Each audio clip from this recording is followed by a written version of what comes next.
Welcome to JFest, a year-long arts festival for the JCC movement brought to you by JCC Association of North America and our partners at Virtual J from Toronto, Ontario, Canada. We're so glad you're with us to continue our exploration into Jewish memory, story, and resilience in our communities. Tonight, we celebrate stories of resilience in Jewish communities around the world. We celebrate Jewish memories and objects carried across great journeys. We also connect the experience of the Jewish refugees with all those seeking refuge. We're thrilled to have three amazing guests with us: Kendell Pinkney, Jewish educator, theater maker, and soon-to-be rabbi; Laura Arnold Leibman, scholar of religion and women in early America, four-time National Jewish Book Award winner, and author of The Art of the Jewish Family; and Noam Dromi, co-creator of the What Would You Bring initiative and executive producer of Reboot Studios, an arts and culture nonprofit that reimagines Jewish thought and traditions. Tonight, they're going to explore diverse Jewish narratives and the different ways that objects and artifacts help us tell our stories. And we'll invite you to share some stories of your own, stories that will help us preserve and create the collective memory of the Jewish people, making you a part of our living history. So thank you for being with us, and let's give a warm welcome to Kendell. Thank you, Randy and JCC Association of North America for inviting me to be part of JFest, an arts festival for the JCC movement.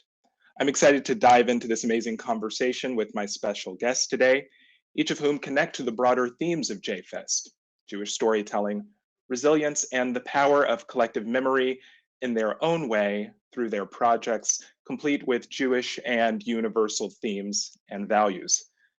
Joining me are Laura Leibman, author of The Art of the Jewish Family, and director Noam Dromi, co-creator of Reboot's What Would You Bring project.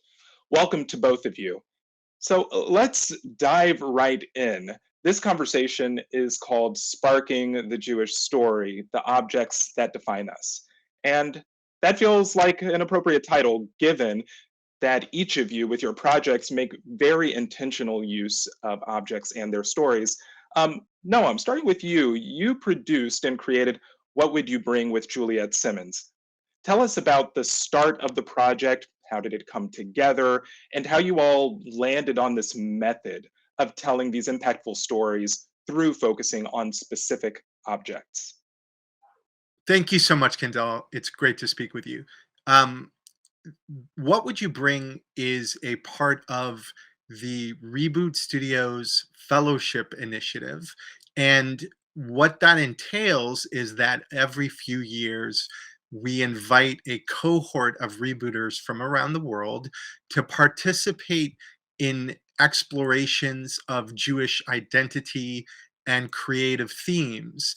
In 2019, just before the pandemic, one of those specific fellowships was conducted in collaboration with YIVO, the YIVO Institute for Jewish Learning. And the creator of What Would You Bring, Juliet Simmons, who is based in the UK, came to the States and had a notion in her mind that she wanted to explore the stacks to find the stories of refugees and specifically the items that they brought with them when they were forced to flee their homes due to persecution or other strife. What was really amazing is that she had had a real passion for refugees and had been volunteering at various places in the UK to get a perspective on the stories of those who had come to the UK. And what excited me about the opportunity to collaborate with her was that we were looking at refugee stories through a particularly unique filter. The items that they brought with them when they were forced to flee their home, things that connected them to their past and would be a bridge into their future. And I think equally as importantly, we also looked at what they left behind. So in some respects, What Would You Bring uses objects as the entry point to the discussion, but isn't really about the objects. It's about the conversation about why we bring certain things, and a recognition that whether you fled the Holocaust, or whether you're fleeing persecution in Latin America, or whether you're fleeing persecution on the African continent, or any other diasporas, we have a connection between ourselves based on the items that we bring with us. And those can be teddy bears, those can be dolls, those can be teacup sets, and things of that nature. That's really, really fascinating. And I mean, I've had the chance to view the entire collection of stories, and they're incredibly moving. And I think we actually have a little clip that we're going to show from it, though I would encourage everyone to actually go afterwards and look at all of the stories. So we'll go ahead and play that right now.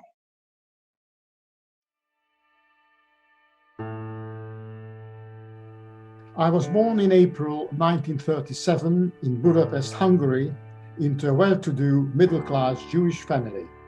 I had no brothers or sisters. In 1941, Hungary entered the war, and in a remarkably short time, everything changed. Anti-Jewish laws were passed, restricting our lives.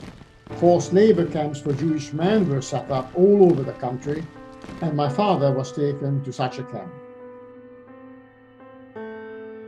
My mother now had to look after me on her own. I was just 7 years old. We had to move into a designated Yellow Star block of flats, leaving our home to a non-Jewish neighbor. When we were ordered to leave our home, we had to decide what to take with us. I had quite a big teddy and the second smaller teddy. I couldn't take the big one, so I took the little teddy with me instead.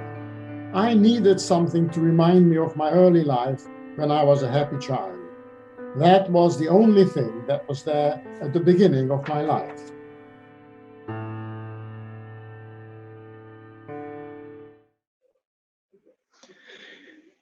Even just having that bit of an intro, we can already tell just how, how well done it is. I mean, seriously, such an amazing team of collaborators who put this together, but also just how really powerful this story is. One thing that was really interesting that you said, Noam, is on the one hand, you focused on the particularity of like Jewish experiences of as refugees, but then you also made this wonderful transition to the universality of it, that any group that might be a diaspora, that might be escaping from persecution, like this is something that they could see, that they could potentially relate to, and it connects to more than just Jewish communities and Jewish audiences. In some respects, humanity and the migration that we've all experienced is a part of a global diaspora. And the things we take with us and the things that we leave behind tell a part of that story. That's what's so important about this project and the work that we're doing. Thank you for that. And that, I really like that term, and I'm probably going to play with it some more, global diaspora. And in an interesting way, Laura, that actually kind of connects me to one of the pieces that's so fascinating about your book. So Laura, I was drawn to the ivory miniature of Sarah Brandon, who you feature in your book. So here is Sarah, this former slave born a Christian in Barbados, who is then freed by her Sephardic Jewish father, converts to Judaism, and then is given this huge inheritance and dowry that allows her to parlay her way into New York Jewish high society. It's a story that feels stranger than fiction and brings two different diasporas together, honestly. But I want to combine this story with something that you mention at the end of your book. You write that you selected the objects that you featured first, and then let them lead you to the women. So can you use Sarah Brandon as a kind of case study and tell us how you worked your way back from the ivory miniature to her history/story? Yeah, thank you so much for that setup. That I feel like this is one of the perfect objects for thinking about how objects themselves have this resonance. And like some objects are just inherently more emotional and rich, perhaps, than other objects would be. And Sarah's miniature is a great example of that because partially the genre in which it's created, those ivory miniatures, they have these big neotenic eyes and they're really designed to draw us in and create an emotional connection, and it utterly works. So I think from the moment that you see this miniature, you want to know more about her, and that's exactly the kind of object that I'm looking for. So I'm looking for objects that even if I don't know the backstory, there's something so compelling about them that we're intrigued and we want to keep digging. So sometimes the digging doesn't pan out and you have to give up on an object, that there's just no way of like finding out enough information. The stories have been so completely lost that even in spite of your best intentions, that you sort of put them aside and hope that someday you're going to find some little snippet somewhere that will illuminate it and allow you to talk about it. But for Sarah, really, it was a matter of then going back and each of the different archives that I work in and each of the places that she's lived, looking for some little fragment that would reveal something about her life. And it really took a very long time. I mean, I don't want to suggest this is an easy process, that really this is a book that took about 10 years to write, and really a lot of um, privilege in terms of being able to go to multiple archives and look for these small little pieces that I could then piece together to create a larger story. Amazing. And I know that in our conversations before, that when you talk about archives, there's something really fascinating that you say about it, um, which from I've heard from multiple people is quite true, that the archive, one would think of it often as this place of like, oh, all of the things are collected there, but actually there are some really serious gaps inside of archives, and you really have an interesting methodology to address that. I just love to for you to speak a moment about like addressing that matter of the gaps that are in archives, as it figures um, so massively into your work. Yeah, thank you. Absolutely. That I feel like those gaps in the archives really become part of the history that I'm trying to tell in the book. So Marissa Fuentes has this great quote in her research on the history of enslaved women in Barbados, where she points out to ask for more evidence about people who were denied the ability to create documents to begin with is to do the exact process of erasure that happened before. So I'm really, really interested in the book in those moments of what structural forces kept the women from being able to produce the perfect story recorded in a diary that I would have liked to have found or something like that. So I think there's that step. The other step is really to look at who created these archives. In each of the chapters, I'm really trying to think about how did what the little fragments that we have, how do those remain, and what's random about the very aspects of the women that we know. So I think for me, at least, that process of thinking about archives, it's not like they take everything. Somebody chooses and selects what they want to give to an archive. And then once it gets to the archive, there's some selection process that goes on as well. I see. And just to give our audience even a bit more insight into the process, could you even just talk a bit more about the process of putting this book together? Yeah, what was your process of writing this? Yeah, I was really this book is very much indebted to Bard Graduate Center, and I'm really grateful for them for giving me the time to be able to be in New York and to have access to the museums there and to the archives there. As somebody who lives on the West Coast, that was really a huge luxury, and just also the time to do that research. So definitely that context of being in a sort of working group of people interested in material culture influenced the way that the book is written. Um, I would say also it was a little different than some of my writing processes in that a number of the chapters were originally given as big public lectures.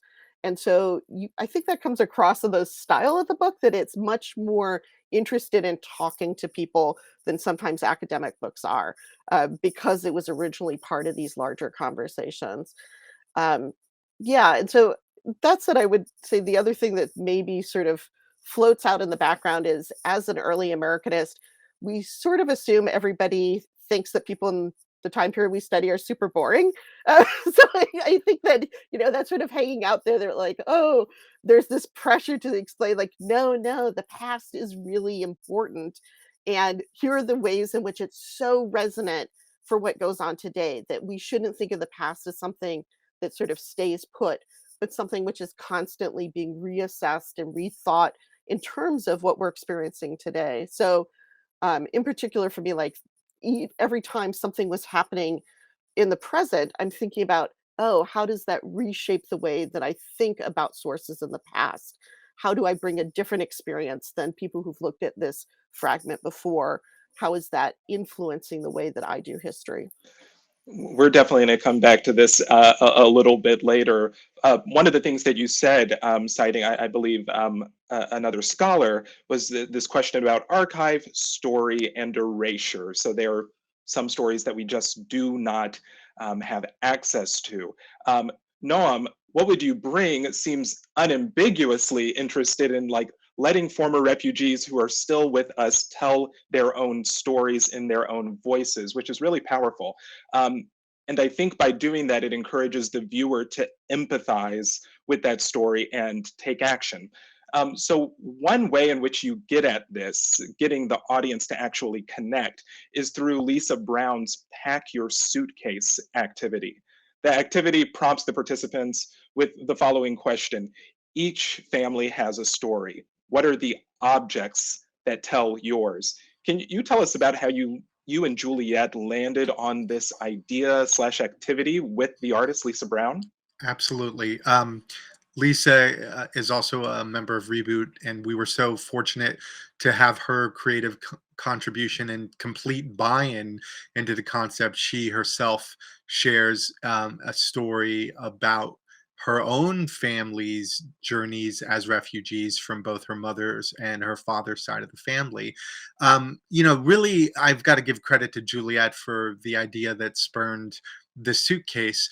And the notion behind that, I think, was an important one, which is we began this first phase of the project by curating certain stories. But Kendell, as you said, ensuring that they were told directly in the voice, either through animation like John Hajdu's the brief excerpt of his film that we saw earlier, or some of these illustrated essays that we put forth. But we also recognize that part of our responsibility is empowering refugee communities with the tools so that they can tell their own stories. And in some respects, I have often found this experience that people say, no one wants to hear my story. I don't really have the tools or the language through which to tell it. And in discussion with Lisa, it became immediately apparent that the suitcase represented, and this would be true whether we were working with school-age children, it could be true with adults, it represented an opportunity to simply have a visual canvas by which people could tell their stories. Now, I will admit, one of the things that has been interesting, and I think is part of how we are continuing to evolve the work of providing tools to others so that they can tell their own story, is people got a little anxious if they felt like they couldn't draw. But what was so compelling about what Lisa did was that she said, I'm going to give you the blank suitcase, and I'm also going to use the suitcase and sort of fill it so I can tell my own story. And we've gotten some incredible submissions. And I think that what we're going to continue to do is evolve that so that we give refugees a voice and a platform through which they can share their own stories, and give them a unique visual language in order so that they can do so.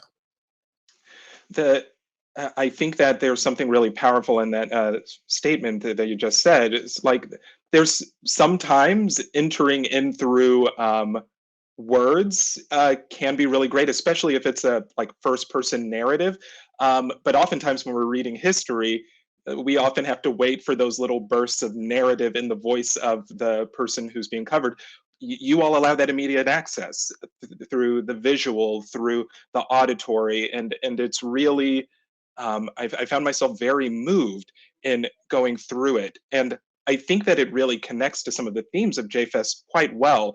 When you mentioned that really it's important for communities to own their stories, it feels like a critical piece of communal memory and history. And I would imagine that that can also lead to a sense of resilience, maybe in a complex way, where I mean, to know that you have roots that connect you to people who share the same stories as you. And I'm curious about some of the ways in which you and Juliet found yourselves maybe even changed by collecting these stories. They're incredibly moving. One, because we have called upon people to explore one of the hardest periods in their lives through perhaps a different entry point, through a different lens, and seeing that pathos and seeing that emotional honesty with regard to, I had to decide. I had a big teddy bear that I loved, but I couldn't take the big teddy bear because it wouldn't fit in the suitcase, so we took a small teddy bear. Or I my family had books, but we weren't allowed to take books written before the year 1946. These are decisions that most of us in the modern era have never had to contemplate making, and it was incredibly impactful to really navigate why those choices were made, as I said earlier, what was left behind, and to recognize that we can intellectualize what we would bring with us, but you don't really know until something like that has happened to you. And I hope that nothing like that ever happens to us, because these are people who, as you said, Kendell, are resilient. And that resilience is manifest through the object that speaks for a part of their selves and their journey in a way that nothing else really can. And that stays with me. And it really has empowered us to take Juliet's core idea and figure out how these stories connect us. And that is not only our mission, but that is really the beauty of how these stories are ultimately presented. Fantastic. And it also reminds me of the fact, so as Jews are like such, I mean, the human being is a storytelling creature, and Jews really love to specialize in the storytelling, especially of memory. In fact, the verb for remember, zachar or zho, is just like littered all over Jewish literature. So this, we are compelled to remember, and the fact that you bring these really powerful stories to also expand our memories, to and our process of remembering to Jewish stories that of refugees that we might not be aware of. I think that's really something special and unique. Laura, kind of playing with this idea of packing your own suitcase. And telling your story, and what would you do? What would you bring project? It draws an interesting parallel for me to one of the objects in your book. It might be a loose parallel, but my mind is very associative in that way. I am a creator after all. In your chapter on Sarah Hayes, specifically, we get a glimpse into her life by seeing her Commonplace book. And that's an image that will be coming up on the screen here any moment. In this book, she amasses all of these meaningful quotes, these images, these pictured drawings that she makes, observations that are particular to her tastes and sensitivities. Could you tell us more about, well, first, like, what is a Commonplace book? And two, what does this book communicate about Sarah's agency as a human being to be able to make choices of her own? And does it allow her to tell her own story more fully? Yeah, great question. I would say, and the perfect example of exactly that issue of agency. So, a Commonplace book is something that most of us don't write anymore, but are super popular during this time period. And they're kind of like social media for the 19th century. So, it's a book that you would have, and imagine before the internet or electronics. And instead of having a Facebook page, you would actually give your friend a page in your book, and they would either draw a picture or cut out something and paste it in, or they would put a quote that they really liked, or sometimes if you were really close to the person, they would actually make something up themselves. So they might actually write a poem for you and put that in your book. And then you yourself, just like we would curate our own Facebook pages, would go and put items that meant something to you as well. So Sarah's book is something that she's creating over 50 years of her life, which really I think gets at that sense of like, this is an object that matters to her. Like, it's not something that later descendants are like, oh, that's the most important thing. She herself, this is the thing that she carries with her every single place she has to move after she gets married because of her husband's career. It's going with her. So, one of the things that's so helpful is she actually wrote next to the initials of each person who put something in who they were, which bless her heart, it would have made the project much harder otherwise. So so you really can see what's Sarah writing and what are the people writing and telling her about. And for me, she's such a good example of how agency is shifting in women's lives. Not only because she has the book, it's her book, she can choose who writes in it. I'm sure just like Facebook, occasionally somebody puts something in her book where she wished they hadn't, but you know that she at least has some say over what kinds of things create her intellectual world. Similarly, she's the first woman that I look at who actually marries for love and doesn't get her parents' permission ahead of time. So I feel like that's like this really important change in what's going on in women's lives, that before this we really see the women being sort of compelled by like, what do my parents think? Who are they going to give me money to marry? Who are they going to, how much dowry are they giving me so that I could marry what kind of person? So a lot of alliances early on are based on who would be a good match in terms of the economics of the family. Here we see it's for love, right? So there's that agency as well. The other agency that I think is so important, this gets back to our archives question, she lives a little bit later and she's around at the start of American Jewish Historical Society. And we think that she's actually the person who donated her book to the archive. So that just makes it so different than like a descendant who's sifting through all this stuff and thinking like, well, this is junk. They're never going to want that. Ooh, look at this beautiful thing. I'll donate that, right?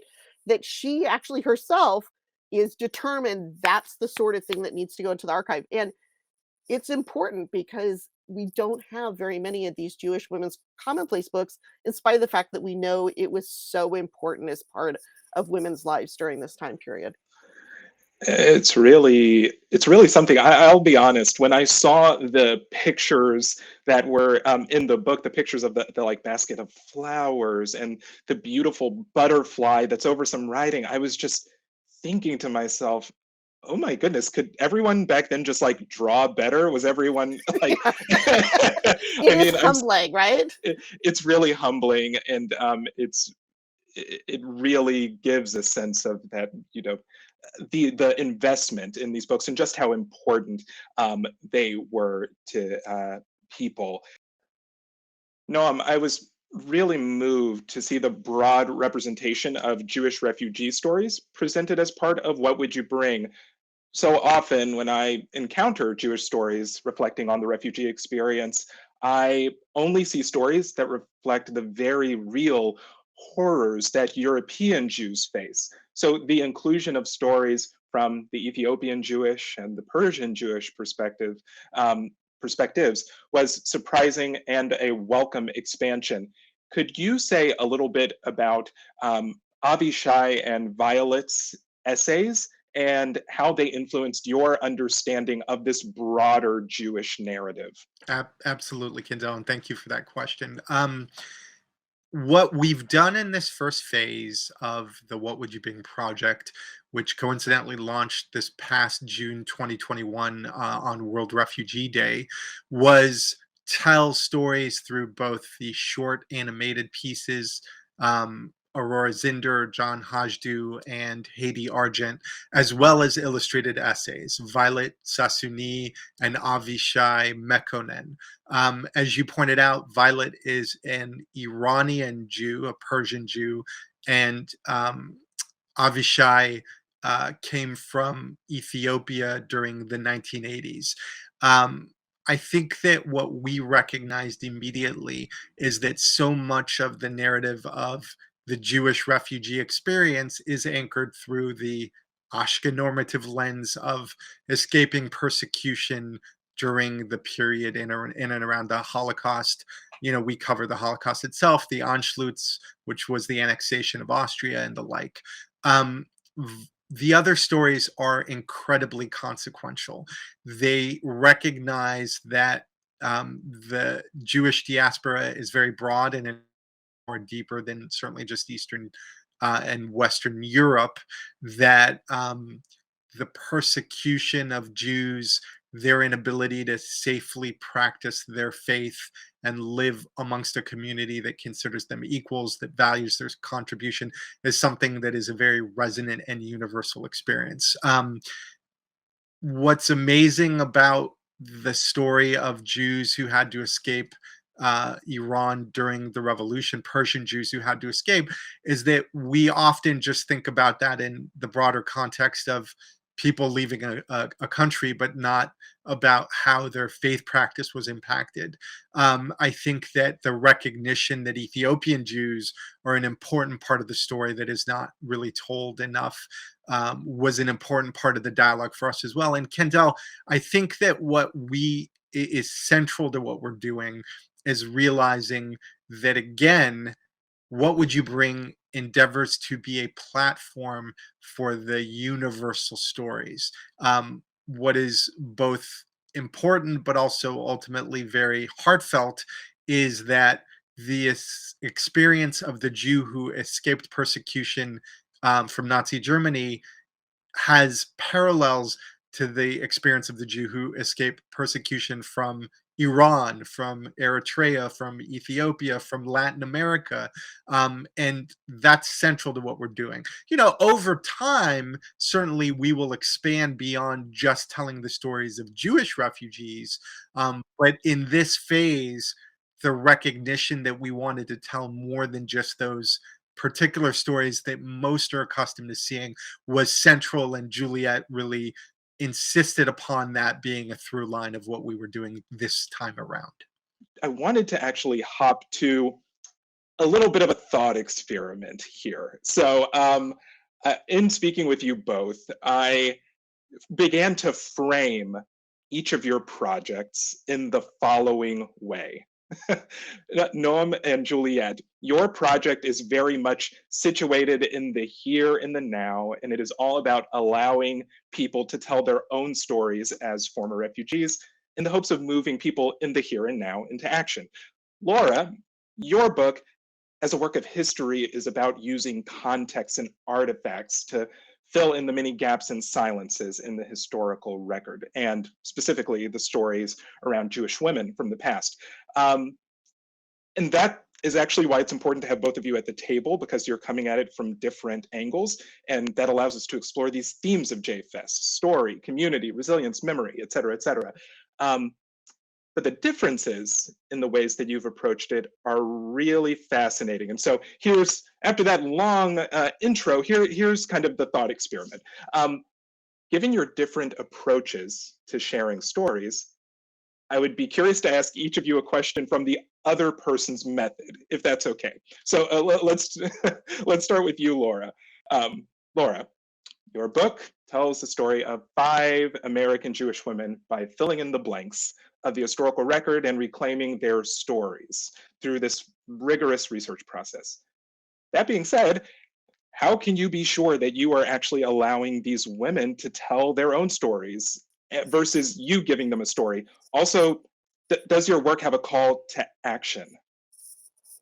Yeah, so I think you stab deep in the heart of every historian's anxiety, right? Like, I feel like this is a problem of all histories, right? Like, how do we know that we've collected enough evidence to tell the story with some degree of accuracy? So for me, that is a huge part of it, of like, how do I piece together the different elements? But then it's complicated in this sense by looking at people who didn't have as much evidence as I would normally want to have. So for me, I would say um, part of what's going on in the backdrop behind this project is the years in between when I was working on the book on Messianism and the art of the Jewish family, that I was working with 2 other scholars on a book called Jews in the Americas. And it was exactly on this time period. And we went to dozens of archives and collected primary sources. And really, that process plays out in the art of the Jewish family. That when I'm thinking about somebody like Hannah Lusada and the begging note that she writes in order to try and get funds from the Ma'amad, the governance board of the synagogue, in the background, there are the all the minutes from different congregations that I've looked at across the Atlantic world from all the synagogues where I see all these people asking for funds, right? So, and then the sense of like looking at not just one synagogue in New York, but in Barbados, in Suriname, in London, in Amsterdam, who are the people on the poor rolls who consistently are asking for money? Who gets funded, who doesn't get funded? So I do feel like there is that one instance of the person, and then in the backdrop is the years of research that went into sort of filling in the blanks over all of what's happening in the Atlantic world. So um, I do feel like there's a certain amount of privilege there in terms of being able to visit archives and go back to archives after sometimes I'll have been to an archive and I'll be like, oh, later, why didn't I look for a blank, blank, blank, blank, blank? It will become clear. And the ability to go back is helpful too. Can you remind me what the second half of your question was? Right, it was a long intro. I'll give you that. That's how we roll. So, does your work have a call to action? Thank you.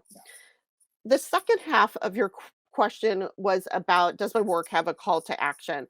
And I would say yes. And the call to action may not exactly be what you would think it would be. Obviously, it's to go back and look for how people have been left out of the archives. But I would say also it's a call to action that each generation and within every generation of historians, we bring different insights because of our own experiences to the documents that other people have read. And we're going to see things that other people didn't. So, for example, the Hannah Lusada, some of her letters, one of the scholars from back in the 50s noted that she was constantly complaining. And I thought, okay, she's not constantly complaining. She, by the structure from the synagogue, has to make a yearly request for her pension. That's not constantly complaining. That's the system that's forced her to do it. So I think again, the sort of sympathy to the structures and all the perspective having been trained in women's studies allows me to see like, there's something gendered going on here. I would say the same thing, like for all of these stories, I hope this is an opening point. I wouldn't want this to be the last that anybody ever looks at these women. I hope that future historians will continue to look for scraps and find things, or just bring different perspectives that would allow them to see things in those fragments that I wasn't able to see. Thank you for that. I have to admit, in reading your book, I was consistently thinking to myself, like, okay, let's be real. History is interesting. I mean, I've always been a history nut, but there's something very accessible about it, and you really do pay attention to and draw our attention to structures in a way, and especially structures that have held women back from being able to access their full agency given this constriction of those systems. So thank you for that response. Noam, okay, so asking you a question from Laura's methodology. So in Aurora Zinder's video, she talks about all of these pieces of china that she collected from family members in the former USSR over the years, and how each of these pieces remind her of specific family members, her father's brother or a mother-in-law. At the end of Aurora's video, she reflects on her collection of china and says, "This collection belongs to history, not to family." In saying that the family china belongs to history seems to mean that it has somehow grown bigger than just a family or personal narrative. My question to you is, what do you hope will be the greater contribution of what would you bring beyond compelling personal first-person narratives? Great. Thank you for that thoughtful question, and particularly for mentioning that film. I do want to point out that when people have an opportunity to see it, we worked with an amazing UK artist to create it by the name of Jacqueline Nichols, and she created the entire piece utilizing tea. So it's all tea stains and stop motion animation, obviously very much in keeping with the theme of the objects that Aurora brought with her. So Kendell, I was really struck by that statement because it's part of a larger sort of monologue where she recognizes that the things that were really important at the moment where she had to escape Soviet Russia, and dealing with the persecution that Jews were experiencing, as recently as the late 1970s and early 1980s, that these things matter to her because they told the story of her family and her history, her father who died on the front fighting in the 1920s, and the memories that she had from being with family members in the Ural Mountains. And those things were all very important to her story. But she also recognizes that she came to the States and her children had children, and future generations are not going to have the same emotional connection to those objects that she did. And the statement, it's not for family history, I think is her recognition of the fact that in one version of the future, the items are inherited by family members who maybe don't recognize the full prominence and importance and ultimately discard those items. Whereas her willingness to allow the YIVO archives to hold on to them was in keeping with a deeper consideration that, as we said, the object is an entry point to a narrative about a diaspora, about a people, about a journey, and yes, about an individual, but really about a collective in some respects.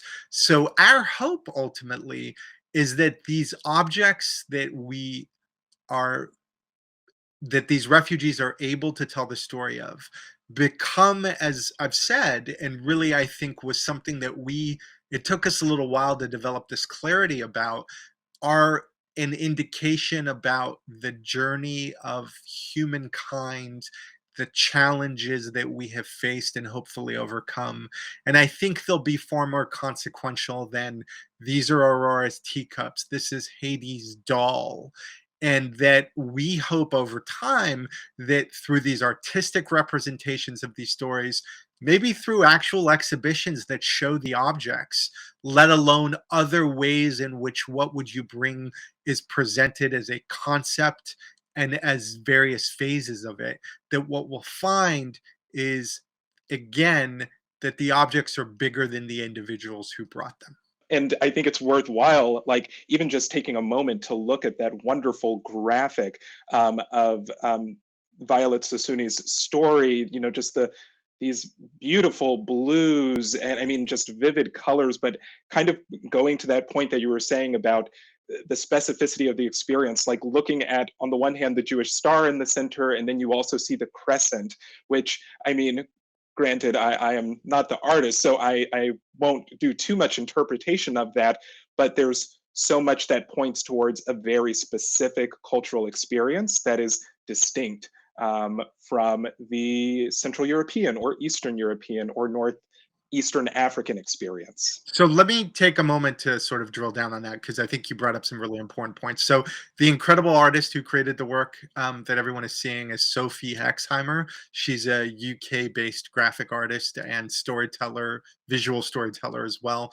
And what is so beautiful about her interpretation of Violet's story is also a recognition, again, as you said, Kendell, of some of that cultural specificity, a recognition that Persian Jews, carpets were an incredibly important part of their family story. It's almost like a crest in a manner of speaking, and that taking some of those pieces when she had two small children and at a moment's notice essentially get on a plane and leave Tehran before bad became worse, those were things that were important to her.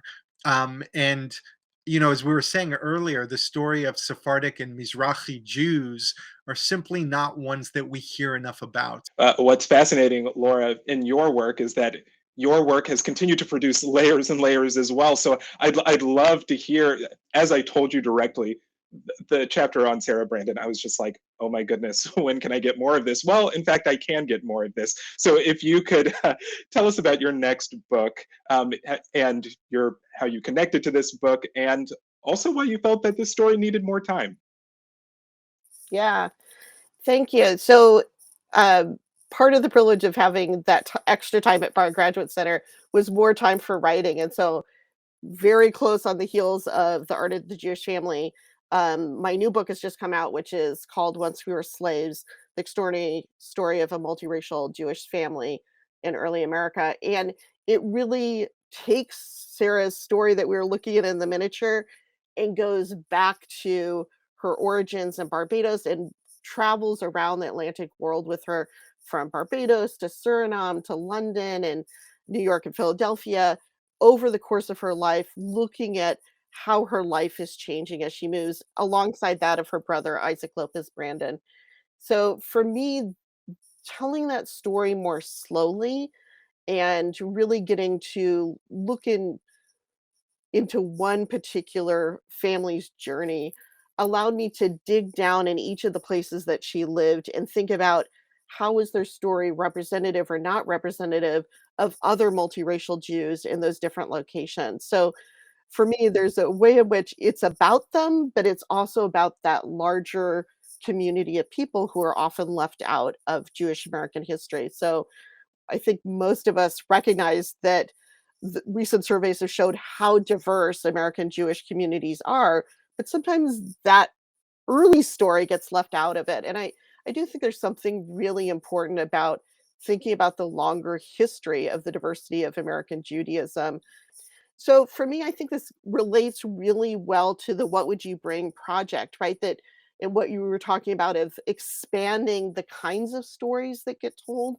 That for me, part of that early history is making sure that we are not taking the kind of bias of who is the dominant voice in American Jewish history in terms of historians and taking that white lens and turning that on the past all the time and sort of whiteifying all of Jewish history for all time. So I do think that the the negative repercussion of that bias, that white bias in Jewish history, is that it makes people feel like their stories were not part of the dominant Jewish narrative. And what's so compelling about Sarah and Isaac's story is they were really important in the Jewish communities in which they lived, and their children were really important in the Jewish communities in which they lived.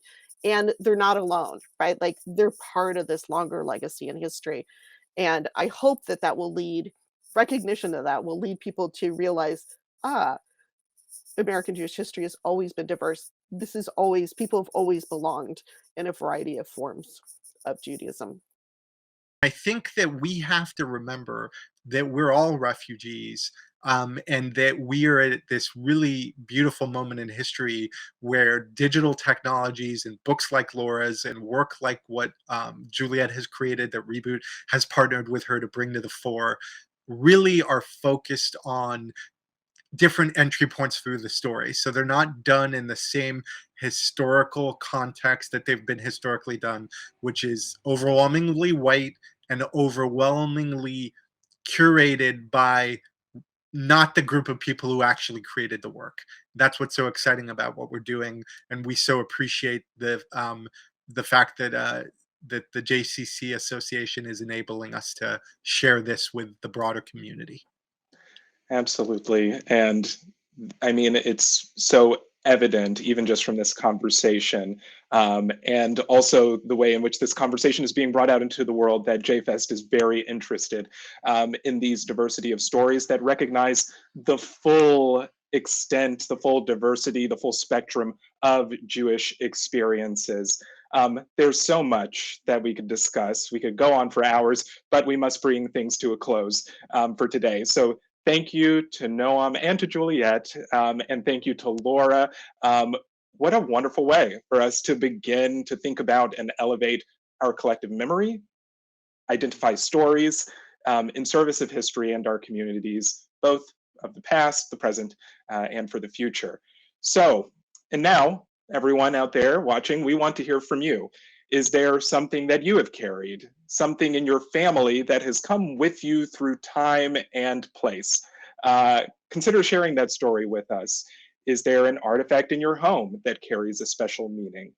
Have you asked loved ones to share stories of the objects that hold meaning for them? I know that my grandmother's Bible that she got from her grandfather, who was from formerly British Honduras, now Belize, special meaning for my family. So have you asked those loved ones to share the stories of the objects that hold meaning for them? We invite you to share these stories as part of JFest's storytelling collection. Please share your stories at JFest, that's JFEST, at jcca.org. Additional information about What Would You Bring project and Laura's book, The Art of the Jewish Family, will be shared on screen for you at the end of our conversation. And for now, thank you all for helping us find a way in, a way back to our stories, and through our understanding, we hope a stronger way forward. Thank you all. Thank you, Kendell. Thank you so much. Thank you, Kendell, Laura, and Noam. Your wonderful work uplifts, explores, and preserves Jewish narratives and community narratives that otherwise might be lost to us. These stories strengthen us and build our resilience. With many thanks to Reboot and Jewish Book Council. JFest programs are made possible through funds granted by the Covenant Foundation, with additional support from the Pertzik Fund for Arts and Culture. We're so grateful for their support. Throughout the fall and winter on Virtual J, JFest will deliver Jewish arts events to your communities, bringing you amazing experiences, cultural artists, and educators wherever you may be. Your JCCs will have access to these events and to continental storytelling resources to help you and your family continue these inspiring conversations. Thanks for being part of our story. Good night.